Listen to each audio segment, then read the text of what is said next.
अस्सलामुअलैकुम। Welcome to trendy reaction channel. हंसते रहिए और मुस्कुराते रहिए। मेरा नाम है बाबू। मेरा नाम मोहम्मद शहबाज। मेरा नाम मोहम्मद काशिर बाबू। गाइस फ्रेंड, आज इसलिए तो हम आपको कहते हैं कि कमेंट सेक्शन में अपनी राय से हमें आगाज जरूर कीजिएगा। तो एक भाई ने हमें कमेंट में बताया था भाई इस टाइप की वीडियो बनाओ, राजू चंद्रा उनका नाम है। उन्होंने कमेंट सेक्शन में हमें कहा था जो है ना इस भाई के नितिन राजपूत की वीडियो पे रिएक्ट करें, तो इसलिए हमने ये वीडियो चूज किया सिर्फ उसके कमेंट सेक्शन में कमेंट करने पर। इसलिए हमारे चैनल पे जो दोस्त नए आए हैं वो सब्सक्राइब करना, घंटी वाले बटन को दबाना ना भूलें और कमेंट करना ना भूलें ताकि आपकी कीमती राय हमें मिल सके। तो आज की वीडियो जो है ना बड़ी इंटरेस्टिंग, बड़ी मजेदार होने जा रही है। वीडियो है reality of Pakistan crisis. Nitin Rajput की वीडियो स्टार्ट करते हैं, अपना रिव्यू एंड पे देते हैं। हमारे साथ बने रहिए और वीडियो को लाइक करना और चैनल को सब्सक्राइब करना और कमेंट करना ना भूलें। 1 2 3। पाकिस्तान से और दुनिया में इतनी गरीब कंट्रीज हैं जिनका पाकिस्तान से भी बुरा हाल है, लेकिन उसके बाद भी ज्यादा पैसा जो है वो पाकिस्तान को क्यों मिलता है? और जो ट्रेनिंग सेंटर थे जहां मुजाहिदीन ट्रेन होते थे, वहां से अफगानिस्तान के साथ साथ कश्मीर में भी मुजाहिदीन भेजता था। ये वो टाइम था जब पाकिस्तान के दोनों हाथ घी और मुंह कढ़ाई में था। अब देखिए, आप ये भी कह सकते हो कि लोन तो वर्ल्ड बैंक भी देता है, तो IMF का नाम क्यों आ रहा है? आपने कभी सुना है कि कोई आर्मी कपड़े, साबुन, तेल ये सब बेचती हो? ये दुनिया की अकेली आर्मी है जो सीमेंट, कपड़े, मीट, इंश्योरेंस, रियल एस्टेट ये सब बेचती है। जब जनरल साहब रिटायर हुए तो उनकी वाइफ की वेल्थ 220 करोड़ हो गई, और अगर पूरी बाजवा फैमिली की वेल्थ को देखा जाए तो 1270 करोड़ हो गई। ये लोग ऐसा कौन सा खजाना खोद रहे हैं? जनरल बाजवा ने इमरान खान को PM बनाया, इसके बदले में इमरान खान ने जनरल बाजवा का टेन्योर एक्सटेंड करवाया। कुछ तो रही होंगी मजबूरियां, यूं ही कोई बेवफा नहीं होता। देखिए, जो सिचुएशन पाकिस्तान इस पर्टिकुलर टाइम पे फेस कर रहा है, ऐसी सिचुएशन में पाकिस्तान इससे पहले कभी नहीं फंसा। शॉपिंग कॉम्प्लेक्स और मॉल्स को 8:30 बजे से पहले बंद करने के ऑर्डर आ गए हैं। इलेक्ट्रिसिटी सिस्टम कोलैप्स करने की स्टेज पे है। गेहूं की शॉर्टेज हुई है और कई केसेस में तो ऐसा देखा गया है कि जो गेहूं से भरे ट्रक हैं उसके पीछे लोग बाइकों से पीछा कर रहे हैं। सिर्फ एक साल में पाकिस्तान की करेंसी 40% गिर के 267 पाकिस्तानी रुपीस तक पहुंच गई है। ब्लैकआउट इससे पहले भी होते थे पाकिस्तान में, 2015 में, 2021 में भी हुए थे, लेकिन इस लेवल के नहीं हुए थे। सिर्फ पावर कट से होने वाले लॉसेस की वजह से पाकिस्तान की GDP 4% तक नीचे गिर गई है। पावर कट की वजह से पाकिस्तान का टेक्सटाइल, मैन्युफैक्चरिंग सेक्टर ये पूरी तरीके से नीचे आ गया है, और जो फॉरेक्स एक्सचेंज है वो $3 बिलियन से भी कम पे आ गया है, श्रीलंका के बराबर पहुंच गया। अब आपके कई क्वेश्चन होंगे कि ये सब अचानक से क्यों शुरू हो गया? बांग्लादेश पाकिस्तान से भी पीछे है, वो आगे कैसे निकल गया, लेकिन पाकिस्तान कैसे पीछे रह गया? पाकिस्तान की एक्चुअल में दिक्कत क्या है? जिसको सबसे ज्यादा एड मिलती है पूरे दुनिया भर से, वो सबसे ज्यादा पीछे क्यों रह गया? और दुनिया में इतनी गरीब कंट्रीज हैं जिनका पाकिस्तान से भी बुरा हाल है, लेकिन उसके बाद भी ज्यादा पैसा जो है वो पाकिस्तान को क्यों मिलता है? अब देखिए, इससे पहले कि मैं करंट सिचुएशन की बात करूं कि इस बार पाकिस्तान को पैसे मिलने में दिक्कत क्यों आ रही है, IMF क्यों पीछे हट रहा है, या फिर US, इमरान खान और आर्मी का क्या रोल है, इस पूरी सिचुएशन को समझने के लिए पहले आपको रूट कॉज समझना पड़ेगा। पाकिस्तान में हालात लगातार बिगड़ते जा रहे हैं। पाकिस्तान की इंपोर्ट कैपेसिटी रसातल में पहुंच गई है। Pakistan has warned the country could face an economic collapse. Though Pakistan's not there yet, it's teetering on the edge. देखिए, जब इंडिया पाकिस्तान का पार्टीशन हुआ था तो पाकिस्तान को 1/3 मिलिट्री मिली थी और ओवरऑल रिसोर्सेज में से 17% मिला था। ये जो डिटेल्स मैं बता रहा हूँ, ये पाकिस्तान के एक ऑथर हैं हुसैन हक्कानी, इन्होंने भी ये चीज कंफर्म कर रखी है। जो मेजर इंडस्ट्रीज थी वो टोटल 921 थी, उसमें से सिर्फ 34 पाकिस्तान के हिस्से में आई थी। तो उस पर्टिकुलर टाइम पे जब पार्टीशन हुआ था तो जो इकोनॉमिक कंट्रोल था वो इंडिया के पास था। RBI उस टाइम पे पाकिस्तान का भी सेंट्रल बैंक था और इंडिया का भी, लेकिन कंट्रोल इंडिया के हाथ में था। इंडिया का जो टोटल कैश बैलेंस था वो 400 करोड़ था, और ये डिसाइड हुआ था कि इस 400 करोड़ में से 75 करोड़ पाकिस्तान को दिए जाएंगे।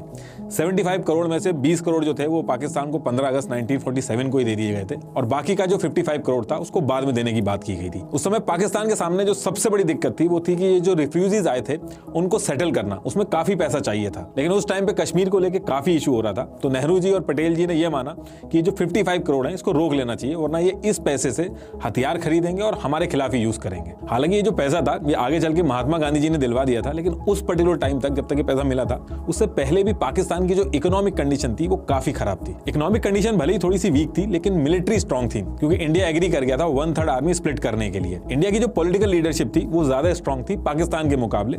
इंडिया की तरफ से नेहरू जी, गांधी जी, सरदार पटेल जी, मल्टीपल स्ट्रांग लीडर थे। वहीं मुस्लिम लीग में सिर्फ जिन्ना के बाद कोई और स्ट्रांग लीडर आया ही नहीं। जिन्ना की डेथ के बाद ना तो जिन्ना के लेवल का कोई पावरफुल नेता आया और ना ही मिलिट्री ने आने दिया, क्योंकि जो टेम्परेरी कंट्रोल मिला था पाकिस्तान की आर्मी को वो काफी एंजॉय कर रही थी। पाकिस्तान आर्मी को इस टेम्परेरी कंट्रोल की ऐसी आदत लगी कि उसके बाद 29 पीएम बने। आज की डेट तक एक भी पीएम ऐसा नहीं है जिसने 5 साल अपने पूरे किए हो। किसी को मार दिया गया, किसी का तख्ता पलट कर दिया गया, इतने बड़े बड़े पॉलिटिशियंस को मारा गया। आज तक इनकी एक भी एजेंसी ये नहीं पता लगा पाई कि पीएम को मारा किसने है। इमरान खान जो थे, इनको रैली में गोली मार दी गई, ये आज तक नहीं पकड़ पाए कि गोली चलाई किसने। बिना किसी बड़े हाथ के ऐसा पॉसिबल ही नहीं हो सकता कि किसी के बारे में पता ही नहीं चल रहा कि इनके पीएम्स को मार कौन रहा है, इनके बड़े बड़े नेताओं को मार कौन रहा है। कुछ केसेस में तो लॉ को अमेंड किया गया ताकि जो पूरा कंट्रोल है वो पाकिस्तान की आर्मी के हाथ में आ जाए। इन कुछ चीजों की वजह से पाकिस्तान की जो आर्मी है उसका कंट्रोल पाकिस्तान के ऊपर शुरू से ही रहा है और ये आगे चल के एक बहुत ही बड़ी प्रॉब्लम बनी है, वो भी आपको आगे समझ में आ जाएगा। देखिए, किसी भी कंट्री को ग्रो करने के लिए पैसा तो चाहिए ही होता है। पाकिस्तान के सामने भी यही दिक्कत थी कि उसको ग्रो तो करना ही था, लेकिन सीधे सीधे इकोनॉमिक डेवलपमेंट मुश्किल था, क्योंकि उसके लिए पॉलिटिकल स्टेबिलिटी और पेशेंस चाहिए होता है, प्रोडक्शन और एक्सपोर्ट करना होता है। तो पाकिस्तान की लीडरशिप ने इसके लिए नए नए जुगाड़ निकाले और इसी एफर्ट्स में उसको दिखा यूनाइटेड स्टेट ऑफ अमेरिका और उसकी मिलिट्री नीड्स। पाकिस्तान को उस पर्टिकुलर टाइम पे रियलाइज हो गया था कि यूएस का साउथ एशिया में कोई दोस्त नहीं है और उसको सोवियत यूनियन को कंट्रोल करना है और इसके लिए उसको पाकिस्तान की जरूरत पड़ सकती है। तो इसमें उसको एक मौका दिखा। पाकिस्तान ने अपने आप को यूएस का फ्रेंड दिखाया और इसके बदले में उसको मिली फॉरेन एड। लेकिन क्वेश्चन है कि ये फॉरेन एड दी क्यों गई? देखिए, आज की डेट में आप देखते होंगे कि इंडिया के अंदर बहुत सारे यूएस के कॉल सेंटर्स हैं। यूएस के एम्प्लॉयर्स वहां के एम्प्लॉयज को छोड़ के इंडिया से बंदे हायर करते हैं। ऐसा इसलिए क्योंकि एक यूएस सिटीजन की सैलरी काफी ज्यादा होती है, उसकी जितनी भी लायबिलिटी होती है वो यूएस के एम्प्लॉयर की होती है। इंश्योरेंस, पेंशन जैसे तरह तरह के बेनिफिट्स देने पड़ते हैं। कोई एक्सीडेंट भी हुआ तो सारी रिस्पॉन्सिबिलिटी उस यूएस के एम्प्लॉयर की बनती है। इंफ्रास्ट्रक्चर मेंटेन करना, ऑफिस वगैरह, ये काफी बड़ा खर्चा होता है इसमें। लेकिन इंडिया के अंदर सारे एम्प्लॉयज कम पैसे में मिल जाते हैं और किसी की भी लायबिलिटी यूएस के एम्प्लॉयर के ऊपर नहीं होती है। सेम कॉन्सेप्ट यूएस अपनी मिलिट्री में भी यूज करता है। देखिए, यूएस यूजुअली 2 तरीके से वॉर लड़ता है। अगर उसे लगता है कि स्टेक्स बहुत ज्यादा हाई हैं तो वो वॉर में खुद कूद जाता है, जैसे उसने वियतनाम में किया या फिर इराक में किया। लेकिन जब उसको लगता है कि सीधा कूदने में फायदा नहीं है तो वो शैडो वॉर लड़ता है। इसमें वो दुश्मन के दुश्मन को दोस्त बना के काम करता है। मान लीजिए, अपने इंटरेस्ट को पूरा करने के लिए यूएस अगर अपनी खुद की आर्मी भेजने लगेगा तो पहली चीज तो अपने सिटीजन को खतरे में डालेगा और अगर उसको कुछ हो गया तो उसका पूरा खर्चा उसको देखना होगा। प्लस कंट्री के अंदर लोगों को आंसर करना पड़ेगा कि क्यों भेजा, वॉर की जरूरत क्या थी। अगर आप अपनी मिलिट्री डायरेक्ट किसी कंट्री के अगेंस्ट में भेजते हो तो वॉर लाइक सिचुएशन हो जाती है, कंट्रीज आमने सामने आ जाती हैं। इसलिए ट्रेडिशनल वॉर्स की जगह यूएस अलग अलग मिलिटेंसी ग्रुप को ट्रेन करता है, उनको आर्म्स देता है और उनकी फंडिंग करता है, जिससे कि वो अपना मकसद पूरा कर पाए। जैसे अफगानिस्तान के अंदर मुजाहिदीनों से उसने अपना काम करवाया। कई ऐसे मिलिटेंसी ग्रुप होते हैं, मुजाहिदीन होते हैं जो पैसे लेके भी लड़ाई करते हैं। अभी जो रशिया यूक्रेन वॉर चल रही है उसमें भी आप अगर सर्च करोगे तो रशिया ने सीरियन फाइटर्स को पैसा देके रिक्रूट किया है, जिन्हें मर्सिनरीज भी बोलते हैं। ये पैसा लेके यूक्रेन के खिलाफ लड़ रहे हैं और इस मॉडल में रिस्क एकदम कम होता है। आपको भारी भारी सैलरीज नहीं देनी होती है, आपको बस वेपन्स और ट्रेनिंग प्रोवाइड करानी होती है। और इस पूरे गेम में पाकिस्तान पूरे एरिया का एक ट्रेनिंग सेंटर बन गया है और इस ट्रेनिंग सेंटर को बनाया पाकिस्तान मिलिट्री ने। जब इंडिया और पाकिस्तान आज़ाद हुए थे तो उस पर्टिकुलर टाइम पे 2 ही सुपर पावर थी, एक यूएसए और दूसरी सोवियत यूनियन, जो अभी रशिया कहते हैं जिन्हें। सोवियत यूनियन का साउथ एशिया में बहुत ही ज्यादा इन्फ्लुएंस था, इंडिया का झुकाव भी सोवियत यूनियन की तरफ ही था। ऐसे में यूएस को पाकिस्तान एक ऑप्शन की तरह देखता था। यूएस अफगानिस्तान में अपना कंट्रोल पाने के लिए सोवियत यूनियन के खिलाफ मुजाहिदीन तैयार करता है और इन सब की ट्रेनिंग का जिम्मा लेता है पाकिस्तान। तो जब सोवियत यूनियन और अफगानिस्तान के बीच में लड़ाई चल रही थी तो उसमें रेदर देन यूएस ने अपनी मिलिट्री उतारने के मुजाहिदीन को रेडी किया। ना तो मुजाहिदीन की जान जाने पे यूएस की कोई जवाबदेही थी और ना ही भारी भारी सैलरी देनी थी और रिस्क भी बिल्कुल खत्म हो गया था, क्योंकि अगर यूएस की मिलिट्री अफगानिस्तान में उतर के रशिया के खिलाफ लड़ती तो ये वॉर रशिया और यूएस की वॉर में बदल जाती। तो यूएस ने मुजाहिदीनों को वेपन्स दिए, इन सब की ट्रेनिंग हुई पाकिस्तान में। पाकिस्तान ने हर तरीके से मदद की इन मुजाहिदीन की, इनको ट्रेनिंग करवाई, इनको रूट दिया, इनको खाने पीने और हथियार वगैरह सब सप्लाई करा। इसमें पाकिस्तान के लिए भी फायदा था, क्योंकि बिना कुछ प्रोड्यूस करे या एफर्ट लगाए यूएस से पैसा मिलने लगा था। यूएस ये पैसा कभी एड की फॉर्म में भेजता था तो कभी ह्यूमन राइट्स के बहाने से भेजता था। यूजुअली आप देखोगे चुके हैं, तो फॉरेन एड उन देशों को मिलता है या तो जो गरीब हों या किसी क्राइसिस से गुजर रहे हों, जैसे कोई वॉर या फिर नेचुरल डिजास्टर हो।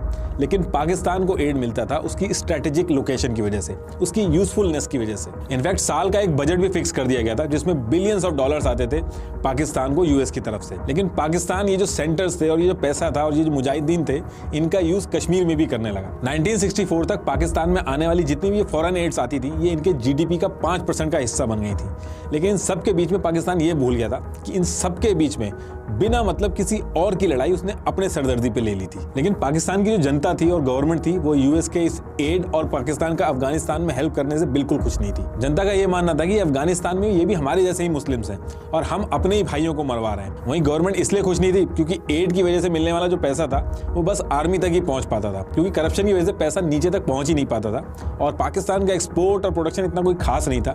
इसलिए लोगों की जो गालियां होती थी वो पाकिस्तान की गवर्नमेंट को मिलती थी। लेकिन पाकिस्तान की इकोनॉमिक सिचुएशन फिर से खराब तब होती है जब अफगानिस्तान वॉर 1989 में खत्म हो जाती है। ये जो मुजाहिदीन यूएस और पाकिस्तान ने मिलकर ट्रेन किए थे, ये अफगानिस्तान की सरकार को गिरा के तालिबान का राज हो जाता है वहां पे। ये उसामा बिन लादेन वगैरह ये सब यूएस ने उस टाइम पे ट्रेन किए थे और सोवियत यूनियन को बाहर करके यूएस का काम ऑलमोस्ट पूरा हो गया था। ये जो बातें मैं बोल रहा हूँ, ये जो पाकिस्तान के प्रेसिडेंट रह चुके परवेज मुशर्रफ, इन्होंने भी बोली है और ओपनली बोली है। इंटरव्यू अभी भी पड़ा इनका यूट्यूब के अंदर। अफगानिस्तान वॉर के बाद अमेरिका को पाकिस्तान की जरूरत नहीं थी। अब इस चीज का आप अंदाजा इस चीज से लगा सकते हैं कि 1989 में यूएस ने पाकिस्तान को सीधे सीधे $452 मिलियन की एड दी थी, जो 1998 तक घट के $5.4 मिलियन रह गई थी। बांग्लादेश, इंडिया जब एक्सपोर्ट करके अपनी इकोनॉमी को धीरे धीरे आगे बढ़ा रहे थे, तब पाकिस्तान की मिलिट्री एड से खुश हो रही थी।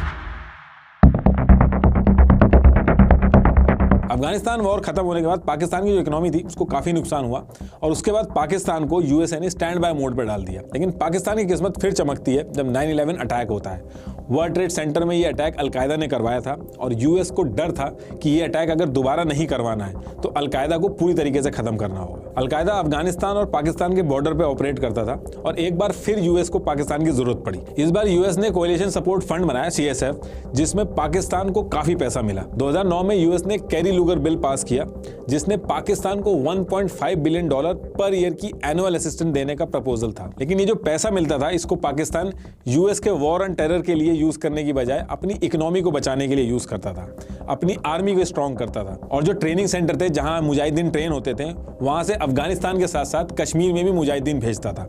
ये वो टाइम था जब पाकिस्तान के दोनों हाथ घी और मुंह कढ़ाई में था। पाकिस्तान आर्मी के ऊपर बाहर से मिलने वाले एड में करप्शन एलिगेशन लगते रहे। यूएस ने भी कहा कि इन्होंने हमारे एड से मिलने वाले पैसे को मिस स्पेंड किया है। और तो और इतने साल कॉन्टिन्यूसली एड देने के बाद भी ये पता चलता है कि उसामा बिन लादेन पाकिस्तान में ही पकड़ा जाता है। मुल्ला उमर जो मोस्ट वांटेड था, उसकी डेथ भी पाकिस्तान के हॉस्पिटल में होती है। डोनाल्ड ट्रंप ने आते ही ये जो एड मिलता था पाकिस्तान को, इसको पूरी तरीके से बंद कर दिया और पाकिस्तान की इकोनॉमी जो बबल में थी उसको फिर से एक झटका लगता है। इन सारी चीजों की वजह से पाकिस्तान की इमेज काफी खराब हुई और फॉरेन इन्वेस्टमेंट एकदम से खत्म हो गया।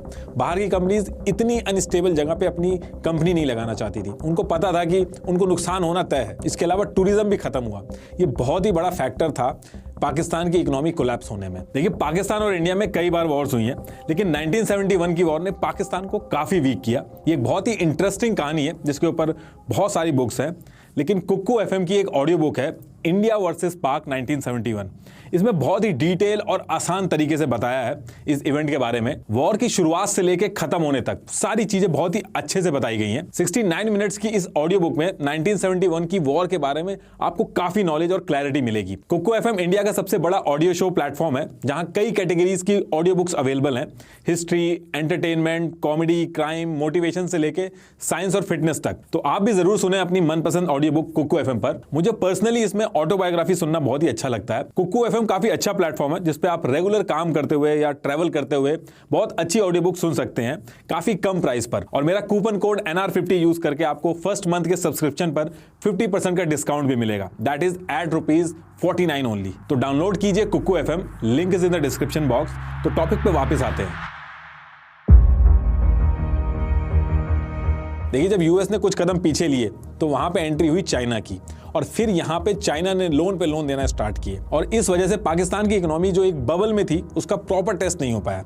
दुनिया में अलग अलग तरह के देश हैं, कुछ की इकोनॉमी ऑयल से चलती है, कुछ की इकोनॉमी मैन्युफैक्चरिंग से चलती है या फिर IT सेक्टर से चलती है, कुछ की एग्रीकल्चर से भी चलती है, लेकिन पाकिस्तान की इकोनॉमी एड और लोन से चलती है।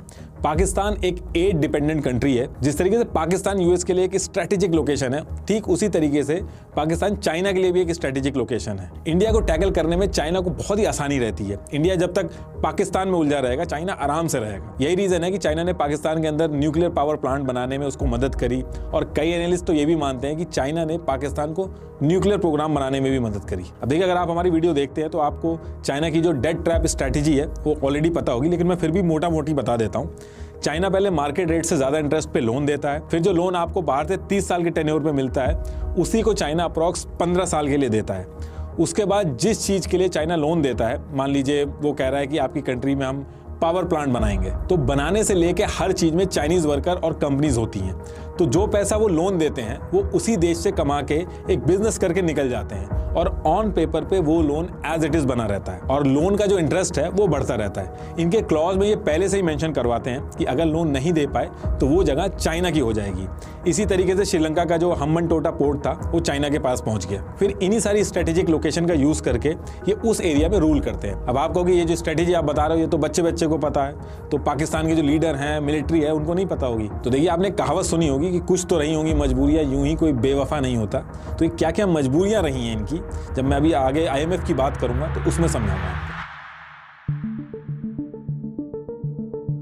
देखिए, चाइना ने पाकिस्तान के साथ मिलकर अपने belt and road initiative BRI के under China Pakistan economic corridor CPEC 2015 में बनाना शुरू कर दिया, और ये ग्वादर में भी एक पोर्ट डेवलप कर रहा है। और जितना पैसा चाहिए चाइना बहुत ही आराम से दे रहा है, और पाकिस्तान भी खुश है कि IMF से लोन लेने में बहुत ही ज्यादा झिकझिक होती है और चाइना बहुत आराम से दे रहा है। चाइना ने अभी तक $30 बिलियन से ज्यादा पाकिस्तान को लोन दिया है और कुछ भी वापस नहीं आया। चाइना को भी पता है कि वो पैसा वापस नहीं आएगा, लेकिन स्ट्रेटेजिक लोकेशन में एडवांटेज उसको मिल रहा है। यहाँ वही सेम डेट ट्रैप वाला मॉडल चलता है। सारे वर्कर्स, कंपनीज वगैरह चाइना से ही आएंगे। ये जो चीज मैं आपको बता रहा हूँ, ये इमरान खान ने भी शुरू में अपनी जनता को समझाने की कोशिश की थी, और उसका जब टाइम आया था तो उस टाइम पे उसने काम भी रुकवा दिया था CPEC का। लेकिन इस सब के लिए अब काफी देर हो गई है। देखिए, CPEC से पाकिस्तान के अंदर खूब इंफ्रास्ट्रक्चर डेवलप हुआ, पैसा भी आया। इन सब चीज़ों से पाकिस्तान खुश होता है और सड़कें भी बन रही हैं, विकास भी हो रहा है। लेकिन एक्चुअल में ये एक डेट बेस्ड इकोनॉमी है जो सिर्फ एड्स और लोन के भरोसे चल रही है। IMF ने भी मल्टीपल टाइम समझाया पाकिस्तान को कि CPEC से दूर रहना ही पाकिस्तान के लिए ठीक है। कोई नया नेता आके अगर ये सारी चीज़ें सही भी करने लगे तो वो हो नहीं सकता, क्योंकि ये बहुत ही पहले से चल रहा है, और अब एड लेना इनकी मजबूरी बन गया है। जनता वरना PM को ही गाली देने लगेगी। इसको ऐसे समझ लीजिए कि किसी के पास मल्टीपल कार्ड है, वो बस इस क्रेडिट कार्ड की पेमेंट उस कार्ड से कर दे रहा है, कभी दूसरे कार्ड की पेमेंट किसी तीसरे कार्ड से कर दे रहा है।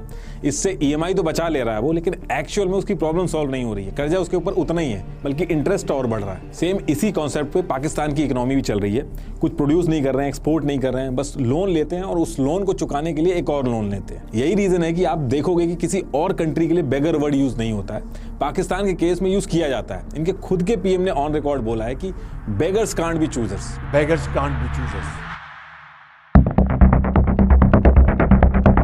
देखिए, पाकिस्तान का जो करंट क्राइसिस है उसने दशकों से जो फाइनेंशियल मिसमैनेजमेंट हो रहा है उसके ऊपर फोकस वापस से ला दिया है, और इस मैनेजमेंट का सबसे इंपॉर्टेंट प्लेयर है पाकिस्तान आर्मी। और ये मैं इसलिए नहीं कह रहा हूं क्योंकि मैं इंडियन हूं तो बुराई करूंगा ही। आप दुनिया के किसी भी न्यूज आउटलेट में पाकिस्तान के बारे में पढ़िएगा, आपको पाकिस्तान आर्मी का एग्जैक्टली रोल क्या है वो आपको पता चल जाएगा। पाकिस्तान अपने डिफेंस बजट में जरूरत से ज्यादा खर्च करती है। पिछले साल का पाकिस्तान का टोटल बजट 9,502 बिलियन रुपीस का था, जिसमें से 1,523 बिलियन रुपीस खाली डिफेंस पे गया है, यानी कि टोटल बजट का 15% से भी ज्यादा। लोन का इंटरेस्ट पेमेंट करने के बाद पाकिस्तान की इकोनॉमी का सबसे बड़ा हिस्सा जो है वो डिफेंस में जाता है। पाकिस्तान आर्मी ने 1947 के बाद आधे से ज्यादा टाइम पाकिस्तान को रूल किया है, और इनके पास सिक्योरिटी और फॉरेन पॉलिसी में बहुत ज्यादा पावर है। ये लोग उसको ही PM बनाते हैं जो इनके हिसाब से चलता है। इनके बिना पाकिस्तान में कोई भी इलेक्शन नहीं जीत सकता। इसलिए आपने एक वो कहावत जरूर सुनी होगी, बहुत ही फेमस है पाकिस्तान आर्मी के लिए, कि जंग कदे जीती नहीं और इलेक्शन कदे हारिया नहीं। ये देखिए, इतने सारे मेडल इन्होंने लगा रखे हैं, लेकिन उन्होंने आज तक एक भी जंग नहीं जीती है। पाकिस्तान की एक ऑथर है आयशा सिद्दीका, उनकी एक किताब है मिलिट्री INC। अगर मौका आपको लगेगा तो उसको पढ़िएगा जरूर। पाकिस्तान की आर्मी पूरे देश का पैसा कैसे घुमा रही है, इकोनॉमी को कैसे कंट्रोल कर रही है, बहुत ही बढ़िया तरीके से उसमें बताया। आपने कभी सुना है कि कोई आर्मी कपड़े, साबुन, तेल ये सब बेचती हो? ये दुनिया की अकेली आर्मी है जो सीमेंट, कपड़े, मीट, इंश्योरेंस, रियल एस्टेट ये सब बेचती है। इनकी आर्मी पाकिस्तान की रियल एस्टेट को कंट्रोल करती है, और हर जनरल को रिटायरमेंट के बाद प्लॉट पे प्लॉट मिलते हैं। पाकिस्तान आर्मी की नेटवर्थ 1 लाख करोड़ से भी ज्यादा की है। इनकी आर्मी के अगर टॉप 100 ऑफिसर्स की वेल्थ का अंदाजा लगाया जाए तो 35,000 करोड़ से भी ज्यादा की वेल्थ है। इनके बच्चे सब बाहर पढ़ते हैं, यूके में इनके घर हैं, जबकि एक आम पाकिस्तानी ये सब सपने में भी नहीं सोच सकता जो ये लोग करते हैं। पाकिस्तान आर्मी ने फाउंडेशन और ट्रस्ट का एक नेटवर्क बना रखा है जो पाकिस्तान के अंदर सारी चीजें ओन करते हैं, जैसे फौजी, शाहीन और बहरिया फाउंडेशन, जिनको आर्मी, एयरफोर्स और नेवी चलाते हैं। इनमें से फौजी फाउंडेशन सबसे बड़ी है। पाकिस्तान के अंदर ब्रेड तक भी मिलिट्री कंट्रोल बेकरी से बनती है। पाकिस्तान के बैंक को भी आर्मी ओन करती है और हैवी इंडस्ट्री का 1/3 और टोटल प्राइवेट एसेट का 7% हिस्सा आर्मी ओन करती है। पहले कमाते हैं और फिर लॉ में अमेंडमेंट करा के अपना फायदा करवाते हैं। आर्मी वेलफेयर ट्रस्ट और फौजी फाउंडेशन को इनकम टैक्स से भी छूट मिलती है और इस वजह से इनके सामने जो प्राइवेट कंपनीज हैं वो इनके सामने टिक नहीं पाती हैं। इनकी आर्मी के पास पावर और पैसा दोनों है। आप कभी नहीं देखोगे कि एक गरीब देश की आर्मी इतनी अमीर है। हर देश की एक आर्मी होती है, लेकिन यहाँ पे आर्मी का ही एक देश है। आप बोल सकते हो कि मैं गलत बता रहा हूँ, लेकिन आप खुद से भी एक बार चेक करिएगा कि पाकिस्तान आर्मी चीफ जो इससे पहले थे, जावेद बाजवा, इनकी वाइफ की जो 2016 में वेल्थ थी वो 0 थी। जब जनरल साहब रिटायर हुए तो उनकी वाइफ की वेल्थ 220 करोड़ हो गई। उनकी वाइफ इतने टाइम में ऐसा कौन सा बिजनेस कर रही थी कि उनकी वेल्थ इतनी हो गई। और अगर पूरी बाजवा फैमिली की वेल्थ को देखा जाए तो 1270 करोड़ हो गई। ये लोग ऐसा कौन सा खजाना खोद रहे हैं जो इनकी वेल्थ इतनी ज्यादा हो गई है। सैलरी जोड़ दो आप, उसके हिसाब से इतनी वेल्थ नहीं बैठती है, लेकिन उसके बाद भी इतना पैसा आ कहां से रहा है। तो आप थोड़ा सा भी कॉमन सेंस लगाओगे तो आपको पता चल जाएगा कि कुछ तो गड़बड़ है इसमें। लेकिन ये सारी चीजें क्वेश्चन तब हो पाएंगी जब मीडिया ये सारे क्वेश्चन लेके आए। लेकिन मीडिया और सुप्रीम कोर्ट वगैरह हर जगह इनका कंट्रोल है। मल्टीपल ऑब्जर्वर्स का ये मानना है कि अगर पाकिस्तान की इकोनॉमी को ग्रो करना है तो इकोनॉमी में पाकिस्तान आर्मी का रोल जो है वो खत्म करना होगा। लेकिन इस डायरेक्शन में अगर कोई छोटा सा भी एफर्ट होता है तो उसको वहीं पे फेल कर दिया जाता है, उसको वहीं रोक दिया जाता है, क्योंकि इसकी वजह से पाकिस्तानी बिजनेसेस ग्लोबली कंपटीशन में नहीं आ पा रहे हैं और इनका जितना भी प्रॉफिट होता है वो सारा आर्मी के जनरल्स, रिटायर्ड जनरल्स को ट्रांसफर होता रहता है। पाकिस्तान आर्मी पाकिस्तान के सबसे बड़े रियल एस्टेट डेवलपर हैं। इनके पास 50 से ज्यादा हाउसिंग प्रोजेक्ट हैं, जिसमें इस्लामाबाद में 16,000 एकड़, कराची में 12,000 एकड़ की जमीन है जो इनको पाकिस्तान गवर्नमेंट से फ्री ऑफ कॉस्ट में मिली है। हायर अथॉरिटी में कोई भी हो, जो भी इनके हिसाब से नहीं चलता उसको ये लात मार के निकाल देते हैं।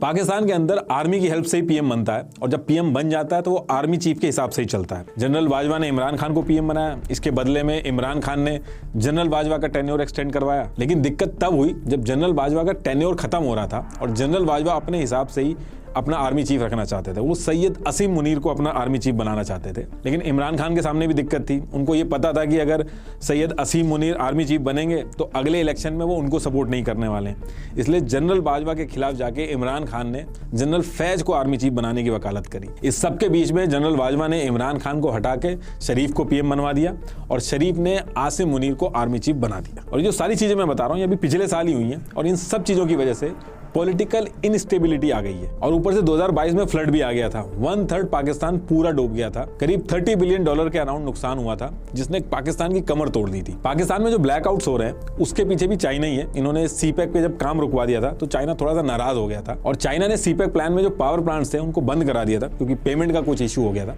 अगर सीपैक पे काम चल रहा होता तो चाइना कभी ऐसा नहीं करता। अब क्योंकि पावर प्लांट की शॉर्टेज है इसलिए बचे हुए पावर प्लांट पे लोड बढ़ गया और पावर कट हो रहा है। अब बिना इलेक्ट्रिसिटी के तो देश नहीं चल सकता है। अब या तो बाहर से लोन मिले, कोई एड मिले, और अगर ऐसा नहीं हो पाता है तो कोई भी नेता आएगा उसकी मजबूरी बन जाएगा सीपैक के ऊपर काम शुरू करवाना। डे बाय डे जो पाकिस्तान की सिचुएशन है वो कंट्रोल से बाहर जा रही है। पाकिस्तान के अंदर सब्सिडाइज गेहूं लेने के लिए अफरा तफरी मची हुई है। लोग लंबी लंबी लाइनें लगा के खड़े हुए हैं, गेहूं के ट्रक्स के पीछे भाग रहे हैं और इस वजह से काफी जगहों पे भगदड़ मच गई है। हालात ऐसे हो गए हैं कि कई लोगों की जान तक चली गई है। पिछले साल जब रशिया और यूक्रेन की वॉर स्टार्ट हुई थी तो दुनिया भर के अंदर फूड क्राइसिस आ गया था। रशिया और यूक्रेन मिलकर दुनिया भर का 30% वीट सप्लाई कंट्रोल करते हैं। ये क्राइसिस इतना सीरियस था कि इंडिया को भी अपने यहाँ वीट एक्सपोर्ट पर बैन लगाना पड़ गया था। और अभी भी इंडिया के अंदर ये जो वीट के हाई प्राइसेस हैं ये गवर्नमेंट के लिए बहुत ही बड़ी सिरदर्दी बने हुए हैं। लेकिन इंडिया के पास वीट का बफर स्टॉक था जो पाकिस्तान के पास नहीं है, जिसकी वजह से वहां पे सोशल अनरेस्ट पैदा हो रहा है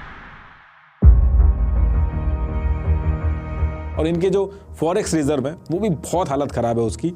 $3 बिलियन से भी कम पे पहुंच गए हैं और पता नहीं कितने दिन तक ये टिकेंगे। ये बहुत ही कम अमाउंट है। देखिए जब भी आप बाहर किसी कंट्री में जाते हैं तो इंडियन रुपीस को उस पर्टिकुलर कंट्री की करेंसी में चेंज करवाते हैं क्योंकि आपको वहां की चीजें खरीदनी होती हैं। कोई भी कंट्री ऐसी नहीं है जो अपने देश में सारी चीजें प्रोड्यूस करती है। अब जैसे गाड़ियां चलानी है, मशीनरी यूज करनी है तो ऑयल की जरूरत होगी। अगर आपकी कंट्री में ऑयल प्रोड्यूस नहीं होता है तो आपको बाहर से एक्सपोर्ट करना होगा और अगर बाहर से चीजें खरीदनी है तो आपको बाहर की करेंसी की जरूरत होगी। जैसे आप जब किसी देश में जाते हैं तो वहां जाने से पहले अपने पास करेंसी रखते हैं, ऐसे ही कंट्री अपने फॉरेक्स रिजर्व मेंटेन करती है, जिसमें वो चीजें रखती है जिसकी इंटरनेशनल मार्केट में वैल्यू होती है, जैसे गोल्ड, यूएस डॉलर, बॉन्ड्स वगैरह, ये सारी चीजें रखी जाती हैं। अब इन सब की जगह अगर मान लो कि आप पाकिस्तानी रुपये अपने फॉरेक्स रिजर्व में रखोगे तो उसका कोई फायदा नहीं होगा। अब आप मार्केट में जाके पाकिस्तानी डॉलर दोगे तो वो कहेगा कि इसका मैं क्या करूंगा, ये पाकिस्तान के अलावा कोई लेगा नहीं, और पाकिस्तान जो एक्सपोर्ट करता है वो मेरे किसी काम का नहीं है। पाकिस्तान में टेक्सटाइल और डोंकीज जो हैं वो बल्क में एक्सपोर्ट होते हैं, तो इसलिए कंट्रीज अपने फॉरेक्स रिजर्व में डॉलर्स और गोल्ड वगैरह रखती हैं जो ऑल ओवर वर्ल्ड में एक्सेप्टेड हो, ताकि देश की जरूरतें डेली बेसिस पे पूरी हो सके। आप सुनते होंगे कि इतने दिन का फॉरेक्स रिजर्व बचा है, तो इसका यही मतलब होता है। तो ये बहुत ही बड़ी दिक्कत है पाकिस्तान के लिए। अब पाकिस्तान की हालत एक तो वैसे ही कमजोर थी, उसके ऊपर से रशिया और यूक्रेन की वॉर बीच में आ गई। अब पाकिस्तान के भी जो फॉरेक्स रिजर्व है उसका जो मेजर हिस्सा है वो ऑयल और गैस प्रोडक्ट खरीदने में जाता है, लेकिन जब से ये वॉर शुरू हुई है गैस और ऑयल के प्राइसेस बहुत ही ज़्यादा बढ़ गए हैं और पाकिस्तान के फॉरेन रिजर्व एकदम से खत्म हो गए। इंडिया इसलिए बच गया क्योंकि इंडिया को रशिया ने डिस्काउंटेड रेट पे ऑयल दिया है, लेकिन पाकिस्तान को गल्फ कंट्रीज से महंगे में ऑयल खरीदना पड़ा। अब पाकिस्तान के पास दो ऑप्शन है, या तो कोई कंट्री इनको लोन दे या फिर कोई एड दे, किसी तरीके से हेल्प करे, या फिर ये IMF के पास जाए। IMF से भी ये लोग 13 बार लोन ले चुके हैं और एक बार भी नहीं लौटाया। एक गवर्नमेंट को लोन देना पूरी दुनिया में सबसे सेफेस्ट माना जाता है, लेकिन पाकिस्तान के केस में ऐसा नहीं है। यहाँ पे लोन देना खतरे से खाली नहीं है क्योंकि वापस नहीं मिलता।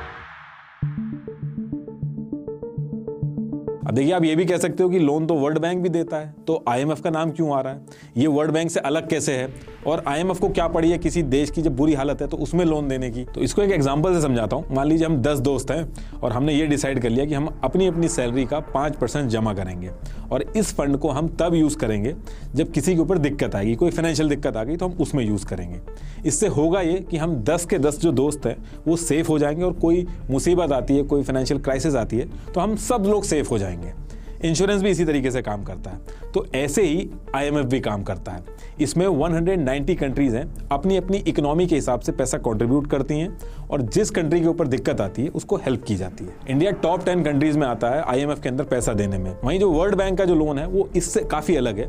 वर्ल्ड बैंक का जो लोन होता है वो कंट्रीज अपनी ग्रोथ के लिए लेती हैं। मान लो मेरी एक कंपनी है, अब मैंने सोचा कि कंपनी को ग्रो करना है, मुझे बाकी सिटीज़ में भी ले जाना है, उसको आगे बढ़ाना है, तो इसके लिए जो मुझे लोन मिलेगा वो वर्ल्ड बैंक से मिलेगा। और अगर मैं किसी मुसीबत में फंसता हूँ तो वो IMF वाला कॉन्सेप्ट चलेगा, IMF से लोन मिलेगा। कई डेवलप्ड देश भी वर्ल्ड बैंक से लोन लेते हैं, जैसे इंडिया ने लिया था, लेकिन ये ग्रोथ के लिए मिलता है। जैसे इंडिया ने $245 मिलियन का लोन लिया था, वर्ल्ड बैंक से लिया था इन्होंने रेलवे के प्रोजेक्ट के लिए। अब रेलवे से जैसे जैसे इंडिया कमाएगा वो उसको वापस कर देगा। ये एक तरह से बिजनेस के लोन की तरह काम करता है। वही IMF की एंट्री तब होती है जब किसी कंट्री का बुरा टाइम चालू होता है, और IMF जो लोन देता है उससे पहले शर्तें रखता है कि लोन तो देंगे, लेकिन उससे पहले अपनी कंट्री में आपको कुछ चीजें चेंज करनी होगी। और IMF एक साथ लोन नहीं देता। अगर आप एग्जाम्पल के तौर पे मान लो कि 1 लाख रुपए हैं तो उसको वो 2-3 साल में धीरे धीरे करके देगा, और वो तब देगा जब आप उसके बताए हुए रूल्स फॉलो करोगे। जैसे पाकिस्तान के अंदर IMF ने ये सारे रूल्स फॉलो करने को बोले हैं, लेकिन पाकिस्तान ने ये जो रूल्स हैं वो फॉलो नहीं किए हैं, और IMF इस बार इनको काफी परेशान कर रहा है लोन देने में।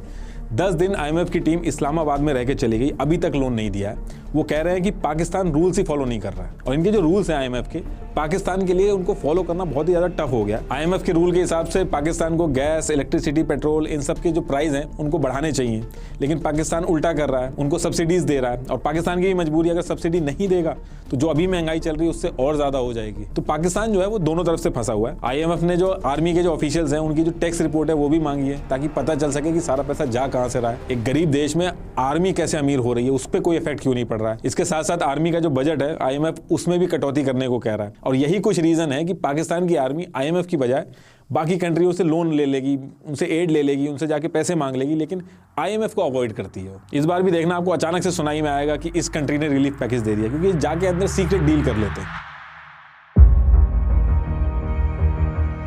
दूसरी चीज़ इसमें यह भी है कि जो पाकिस्तान की गवर्नमेंट है वो चाहती है कि इंडिया से रिलेशन सुधरें, क्योंकि तभी ट्रेड होगा, तभी पॉलिटिकल स्टेबिलिटी आएगी।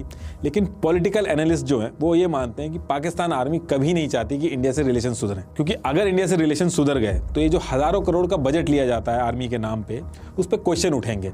इसलिए आप नोटिस करोगे जब भी दोनों देश के बीच में कोई ट्रीटी होती है या कोई नज़दीकियाँ आती हैं या कोई बातचीत शुरू होती है तो अचानक से टेररिस्ट अटैक हो जाता है। 2008 में पाकिस्तान के फॉरेन मिनिस्टर बातचीत करने दिल्ली आए, मुंबई में टेररिस्ट अटैक हो गया। 2016 में मोदी जी पाकिस्तान नवाज शरीफ से मिलने गए, उसके आते ही एक हफ्ते के अंदर पठानकोट में टेररिस्ट हमला हो गया। पाकिस्तान के प्रेसिडेंट आसिफ अली जरदारी ने कहा था कि हम इंडिया के साथ no first use policy accept करना चाहते हैं, यानी कि अगर वॉर हुई तो पहले हम न्यूक्लियर वेपन यूज नहीं करेंगे। जैसे ये बात बोली गई, जैश ए मोहम्मद ने टेररिस्ट हमला कर दिया। पाकिस्तान के पीएम नवाज शरीफ और इंडिया के पीएम अटल बिहारी वाजपेयी जी 1999 में जब लाहौर डिक्लेरेशन साइन किया था इन्होंने, तो जो उस टाइम के आर्मी चीफ थे परवेज मुशर्रफ, उन्होंने बिना अपने पीएम को बताए कारगिल का हमला प्लान किया और उसको एग्जीक्यूट भी कर दिया और बाद में तख्ता पलट करके पीएम को हटा दिया। पाकिस्तान की जो जनता है उसको बहुत ही अलग लेवल पे लूटा गया। इनके जो चीफ जस्टिस है उन्होंने डैम के नाम पे पैसा इकट्ठा कराया। आतिफ असलम जो सिंगर है उन्होंने भी इसमें डोनेट किया था। वो डैम बना ही नहीं और उसका पैसा सारा जेब में चला गया। पीआईए पाकिस्तान इंटरनेशनल एयरलाइन, इनका एक सीनियर ऑफिसर था, वो यूरोप में जाके इनका प्लेन ही बेचा है। तो मतलब जितने भी डिपार्टमेंट है, जितनी भी पाकिस्तान की जनता है, उसको हर तरफ से लूटा जा रहा है। देखिए पाकिस्तान की जो करंट सिचुएशन है वो किसी लोन या फिर किसी एड से नहीं सुधरेगी। लॉन्ग रन में पाकिस्तान की जो सिचुएशन है वो आर्मी से हट के जब चीज़ें पॉलिटिशियंस के हाथ में जाएंगी तभी सुधर पाएगी। लास्ट में एक बार फिर से आपको बता दूं कि कुक्कू एफएम की ऑडियो बुक इंडिया वर्सेस पाक 1971 का लिंक मैंने डिस्क्रिप्शन बॉक्स में दे दिया, एक बार आप जरूर सुनिएगा, काफ़ी डिटेल में चीज़ें बताई गई हैं। Thank you. पाकिस्तान क्राइसिस का आपको पता चल ही गया होगा। नितिन राजपूत ने कोई कसर तो नहीं उठाई अपनी तरफ से, सब कुछ ही आपको बता दिया क्या क्या है पाकिस्तान में, क्यों है, किस वजह से आया IMF का और किन का क्या क्या रोल है, कौन कौन सी जमातें क्या क्या उसमें अपना प्ले आउट कर रही हैं और पाकिस्तान को कुछ हद तक नीचे गिराया जा रहा है। पाकिस्तान में इतने क्राइसिस हैं नहीं। पाकिस्तान एक डेवलप कंट्री, हर चीज़ यहाँ पे मौजूद है, यहाँ पे अपनी ज़राअत है, पाकिस्तान के पास सब कुछ मौजूद है। सिर्फ ये जो हमारे बड़े बड़े जो घैंच बने बैठे हैं ना, सिर्फ उनकी वजह से ये क्राइसिस बने हुए हैं और बने जा रहे हैं। उन्होंने जो भी चीज है गरीब तक नहीं तो बाबू भाई, हकीकत हकीकत तो यही कि क्राइसिस तो हैं। अगर देखा जाए तो आटे के लिए गरीब तो मर रहा है ना। मर रहा, बिल्कुल वही आप बात कैसे है। ये कह सकते हैं कि क्राइसिस नहीं है, बहुत हर चीज मिल ये रही है। बनाए हुए हैं इन्होंने, डमी क्राइसिस बनाए हुए हैं, ये होने नहीं चाहिए। मतलब पाकिस्तान उन में लोगों ने पैसे हमसे लेने हैं ना, किसी तरीके से गरीबों से निकालने बाबू भाई, तो वो कोई ना कोई तो फार्मूला इस्तेमाल करेंगे जी। इस तरह ये बस जो है ना, ये थोड़ा सा इन्होंने गरीबों को दबाया हुआ। और शहबाज भाई इनके बैंक्स देखेंगे, जो बड़े बड़े अमीर हैं, ताजर हैं, जो बड़े बड़े डेवलपर्स हैं, ये कहाँ से आ गए इतने रुपए इनके पास? भैया ये हमारे ही पैसे हैं जो बैर गए। आप देखो ना, बांग्लादेश हमसे बहुत ज्यादा गरीब था बिल्कुल, और वो बैंक हो गया था। हाँ, बैंकरप्ट होने वाला था। श्रीलंका दे हो चुका है, पाकिस्तान भी होने वाला है। तो बांग्लादेश हमसे इतना आगे निकल गया है कि हम सोच नहीं सकते। इंडस्ट्रीज वाले उधर का रुख कर रहे हैं, वहाँ पे सहूलतें हैं, यहाँ पे देखें हर चीज का क्राइसिस है, हर तरफ से तो लूट रहे हैं। यहाँ टैक्सेस फर्दर टैक्सेस, पाकिस्तान का नाम गूंज रहा है बिल्कुल, चाहे वो पावर से ना घूमे, लेकिन वो सुर्खियों में है कि पाकिस्तान में ये हो रहा है, पाकिस्तान में वो हो रहा है। जी। तो बाबू भाई आप क्या कहते हैं? देखो शहबाज भाई, इसमें थोड़ा सा अगर बातों को देखा जाए तो तल्ख हकीकत है। जो हम लोग इस चीज को, हमारे तो पहले नोटिस में नहीं था, जो मासूम लोग हैं उनको तो बिल्कुल मतलब जैसे देहाती टाइप लोग आप देख लें, उनको इन चीजों के बारे में इल्म नहीं है। अगर देखो तो इस वीडियो में राजपूत है, वो सही तल्ख हकीकत कह रहा है, इसमें कोई शक नहीं है। देखो अगर आप सी पैक की कर रहे हैं, जो सी पैक के उसने मौजू पे ये बात की है ना, तो इसमें हकीकत है। सी पैक को आप देख लें, चाइना आपने जो लेवल पे काम कर रहा है, उसमें हमारे आगे जो बड़े बड़े सियासतदान हैं उनका क्या किरदार है, क्या रोल है, आपके सामने वाज़ह नजर आ रहा है। वो अपने मफाद के लिए ये सब कुछ कर रहे हैं। वो तो उसने सही बताया ना, वो इन्वेस्ट करते हैं, अपने रुपए लगाते हैं और फिर वो करता वही रहता है। उनका पैसा भी मतलब यहाँ से कमा के निकल भी जाते हैं, उसके बावजूद भी वो उनका सेम इंटरेस्ट रेट बढ़ता है, सब कुछ वैसा ही। जैसे आपने मोटरवे देखा, बाकी अपने बंदे लाते हैं ना, अपने इंजीनियर और लाते हैं। इसमें ये देखो कुछ लोगों को जो इंडिया में हो रहे हैं उनको तो नहीं पता है। यहाँ पे हम तो अपनी आंखों से बिल्कुल जाके देख रहे हैं, ये जो मोटरवे कर रहे हैं, बिल्कुल देखा, बिल्कुल ये सारा हमारे सामने तो ये बाबू भाई प्रैक्टिकल है, बिल्कुल हमारे सामने तो ये प्रैक्टिकल आपको नजर आ रहा है। क्या सीन चल रहा है, 110% ये नितिन साहब ने बातें बिल्कुल 110% राइट। तो यही वजह है कि हमारी जो ग्रोथ है बिल्कुल नीचे के ऊपर की जाने की बजाय नीचे की तरफ जा रही है। इसमें हमारे बिल्कुल कोई भी जितने ये सारे ताजर हैं ये सब भागते हैं अपना अपना सीधा। अभी इनको जितने इनके पास खुद के पास पैसा है इनको तो कोई मेरे ख्याल में लोन लेने की कोई जरूरत नहीं। ये क्यों नहीं लगा? पाकिस्तान में सब कुछ आम है यार, आपने देखा कितना बड़ा आपने पाकिस्तान फिरा, हजारों टन देख लो अभी चीनी तैयार होती शुगर, वो किधर गायब हो जाती ये नजर नहीं आती। गंदम हजारों टन तैयार होती पाकिस्तान में खुद पैदावार होती, वो किधर जाती जी? वो इस बात की समझ ही नहीं आ रही। हुकूमत ही खरीदती है, खरीद के कहते हैं अब जी शॉर्टेज होगी, गंदम की शॉर्टेज। यहाँ पे बड़े बड़े उनके ताजर होते हैं वो स्टोर कर लेते लहदगी से, या ताजर नहीं होते, उनकी अपनी मिली होती। वही कह रहा हूँ ये सब बड़े बातें। हाँ मेरी बात अपनी जेब भर रहे हैं, गरीबों को लूट रहे हैं, बेचारे भी रो रहे हैं ना। बिल्कुल शहबाज भाई, इन्होंने अपने रेट चलाए हुए, गवर्नमेंट की कोई यहाँ पे जो है ना चेक एंड बैलेंस नहीं चल रहा।